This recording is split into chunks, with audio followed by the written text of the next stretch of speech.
तो ये तो था कि इमरजेंसी, और in emergency admission every moment is precious, therefore the patient must be admitted to the casualty. Casualty का मतलब भी इमरजेंसी ही होता है। आपने देखा होगा कि अगर हॉस्पिटल में कभी गए हो तो एक इमरजेंसी वार्ड होता है, इमरजेंसी डिपार्टमेंट या कैजुअलिटी,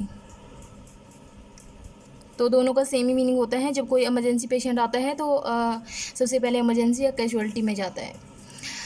कैजुअलिटी डिपार्टमेंट और emergency department without any delay and the treatment must be initiated immediately to save her his life. यानी कि जो इमरजेंसी एडमिशन होता है, इमरजेंसी जो पेशेंट आता है तो उसको इमीडिएटली कैजुअलिटी या इमरजेंसी वार्ड में एडमिट किया जाता है विदाउट एनी डिले, बिना किसी देरी के उसका ट्रीटमेंट स्टार्ट किया जाता है। Initiated immediately to save her his life, क्योंकि उसकी जो है उस टाइम पर उसकी लाइफ को बचाना सबसे ज़्यादा इम्पोर्टेंट होता है। रूटीन एडमिशन, अब ये हमारा रूटीन एडमिशन आ गया। तो देखो जो है 2 टाइप्स के एडमिशन आएंगे, एक तो इमरजेंसी एडमिशन और दूसरा रूटीन एडमिशन। तो इमरजेंसी में तो पता चल गया ना कि जिसको एक्यूट की एकदम से अगर कोई भी प्रॉब्लम राइज होती है, कोई भी प्रॉब्लम क्रिएट होती है एकदम से, ठीक है, और मतलब उसकी जो लाइफ है वो बिल्कुल ख़तरे में है, तो उस टाइम पर उस पेशेंट को लाया जाता है और इमरजेंसी में उसका ट्रीटमेंट चलता है और उसकी लाइफ को सेव किया जाता है। तो वो इमरजेंसी ट्रीटमेंट होता है। और अब routine admission means that the patient is admitted for investigation and plan treatment. Example, इनकी रूटीन एडमिशन में कौन से पेशेंट आते हैं, यानी कि जिसको जांच करवानी है और उनका ट्रीटमेंट करवाने का प्लान है, ठीक है। जैसे कि कोई हाइपरटेंशन का पेशेंट है, ठीक है, इनकी किसी को बीपी की प्रॉब्लम है। अब बीपी की प्रॉब्लम ये तो नहीं है कि एक दिन में ही ठीक हो जाएगी।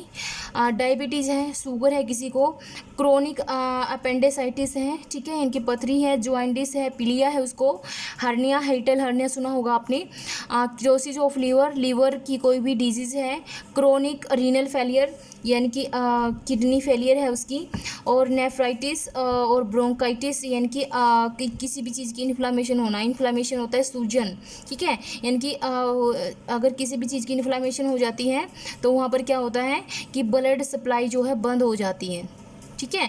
और किसी भी वर्ड के पीछे अगर ITIS लगा मिले तो मतलब क्या होता है, इन्फ्लामेशन, यानी कि स्वेलिंग या फिर ब्लड सप्लाई जो है क्या हो जाती है, स्टॉप हो जाती है, ठीक है। इनकी उस टिश्यू या उस जगह पर जो है ब्लड सप्लाई नहीं जाती, ठीक है। ब्रोंक्योल यानी कि जो हमारी ब्रोंक्योल्स होती है हमारी लंग्स की, ठीक है, तो उनकी इन्फ्लामेशन हो जाती है। आगे है, तो समझ आ गया कि रूटीन एडमिशन और क्या होता है और इमरजेंसी एडमिशन क्या होता है। आगे है recording personal and medical data of patient. अब पेशेंट का मेडिकल और पर्सनल डाटा हम कैसे रिकॉर्ड करते हैं। The clerk in the record section is responsible for recording certain data that are essential for the identification of a patient. जो clerk होता है तो पेशेंट का वो जिम्मेदार होता है पेशेंट का डाटा रिकॉर्ड करने में। तो जो क्लर्क है वो